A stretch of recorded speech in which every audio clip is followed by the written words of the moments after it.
రామేశ్వరం ప్రేక్షకులకి నమస్కారం. Kukatpally police station పరిధిలోని కేపీహెచ్పీ మెట్రో స్టేషన్ కింద నూతన పోలీస్ అవుట్ పోస్టును ఘనంగా ప్రారంభించారు. ఈ కార్యక్రమానికి ముఖ్య అతిథిగా హాజరైన కుకట్పల్లి డీసీపీ రితిరాజ్ అవుట్ పోస్టును ప్రారంభించి పోలీస్ సిబ్బందికి పలు సూచనలు చేశారు.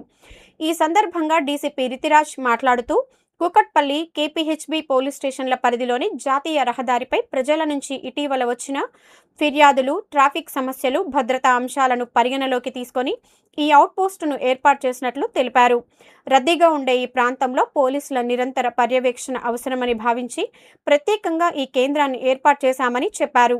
అవుట్ పోస్ట్లో 8 మంది పోలీస్ సిబ్బంది 24 గంటలు అందుబాటులో ఉంటారని, ప్రజలు ఎటువంటి సమస్యలు, ఫిర్యాదులు ఉన్నా నేరుగా వచ్చి తెలియజేయవచ్చని డీసీపీ పేర్కొన్నారు. మహిళల భద్రత, ట్రాఫిక్ నియంత్రణ, నేరాల నివారణతో పాటు అత్యవసర పరిస్థితుల్లో తక్షణ స్పందన అందించేందుకు ఈ అవుట్ పోస్టు ఉపయోగపడుతోందని ఆమె వెల్లడించారు. స్థానిక ప్రజలు కూడా పోలీసుల యొక్క ఈ చర్యను స్వాగతిస్తూ కేపీహెచ్బీ ప్రాంతంలో భద్రత మరింత బలోపేతమవుతోందని అభిప్రాయపడ్డారు.